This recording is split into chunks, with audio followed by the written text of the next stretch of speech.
बढ़ती हुई अगली खबर का रुख कर लेते हैं, जो कि जगदीप धनखड़ से जुड़ी हुई, जिन्होंने उपराष्ट्रपति के पद से इस्तीफा क्या दिया। सभापति के पद से उन्होंने इस्तीफा जब दिया, उसके बाद में विपक्ष को एक मौका मिल गया तंज कसने का। दरअसल सवाल इसलिए भी उठने लाजमी है क्योंकि मानसून सत्र के पहले दिन ही यानी चलते सत्र में ही सभापति का इस्तीफा देना लोगों को हजम नहीं हो रहा था। विपक्ष इसको लेकर सवाल उठा रहा है कि आखिरकार क्या वजह रही जिसकी वजह से उपराष्ट्रपति ने इस्तीफा दिया। दाल में जरूर कुछ काला है, आपको दिखाते हैं रिपोर्ट। किसान का बेटा हूँ, कमजोरी नहीं दिखाऊंगा।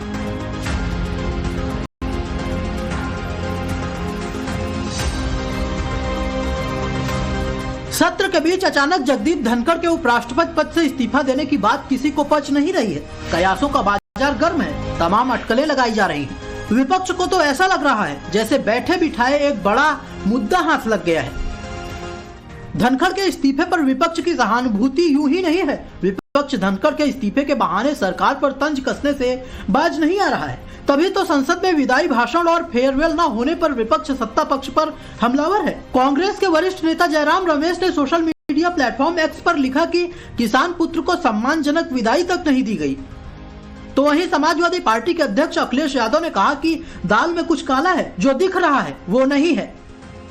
स्वास्थ्य ही कारण है, तो बीजेपी के लोगों को उनका स्वास्थ्य के बारे में चिंता करनी चाहिए, हालचाल लेना चाहिए। और अगर उन्होंने स्वास्थ्य को लेकर के रिजाइन किया है तो उनके पूरा सम्मान, और अगर फेयरवेल की दावत और जो फेयरवेल का एक ट्रेडिशन होता है, कम से कम सरकार को वो उनके लिए करना चाहिए। अगर बीजेपी के लोग हालचाल नहीं पूछने जा रहे हैं, फेयरवेल नहीं हो रहा है, तो कहीं न कहीं दाल में कुछ काला है। सूत्रों के मुताबिक धनखड़ और सरकार के बीच लंबे समय से तनाव चल रहा है। राज्यसभा की बैठक में जेपी नड्डा और किरेन रिजिजू की गैर हाजिरी भी इसी अनबन का संकेत मानी जा रही है। कहा तो यह भी जा रहा है कि विपक्ष को ऑपरेशन सिंदूर जैसे मुद्दों पर बोलने की इजाजत देना सरकार को नागवारा गुजरा। यही नहीं, जस्टिस वर्मा को हटाने की विपक्षी पहल को धनखड़ ने गंभीरता से लिया, जिससे एनडीए दबाव में आ गया। तभी तो पीएम मोदी के सिवा एनडीए की तरफ से किसी नेता का कोई बयान नहीं आया, जबकि विपक्ष ने खुलकर समर्थन जताया। बढ़ती हुई अगली खबर का रुख कर लेते हैं, जो कि जगदीप धनखड़ से जुड़ी हुई, जिन्होंने उपराष्ट्रपति के पद से इस्तीफा क्या दिया। सभापति के पद से उन्होंने इस्तीफा जब दिया, उसके बाद में विपक्ष को एक मौका मिल गया तंज कसने का। दरअसल सवाल इसलिए भी उठने लाजमी है क्योंकि मानसून सत्र के पहले दिन ही यानी चलते सत्र में ही सभापति का इस्तीफा देना लोगों को हजम नहीं हो रहा था। विपक्ष इसको लेकर सवाल उठा रहा है कि आखिरकार क्या वजह रही जिसकी वजह से उपराष्ट्रपति ने इस्तीफा दिया। दाल में जरूर कुछ काला है, आपको दिखाते हैं रिपोर्ट। किसान का बेटा हूँ, कमजोरी नहीं दिखाऊंगा।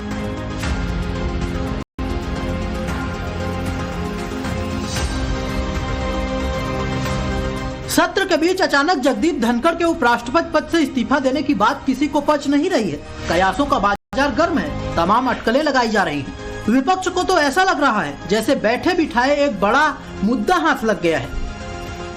धनखड़ के इस्तीफे पर विपक्ष की सहानुभूति यूं ही नहीं है। विपक्ष धनखड़ के इस्तीफे के बहाने सरकार पर तंज कसने से बाज नहीं आ रहा है। तभी तो संसद में विदाई भाषण और फेयरवेल न होने पर विपक्ष सत्ता पक्ष पर हमलावर है। कांग्रेस के वरिष्ठ नेता जयराम रमेश ने सोशल मीडिया प्लेटफॉर्म एक्स पर लिखा कि किसान पुत्र को सम्मानजनक विदाई तक नहीं दी गई।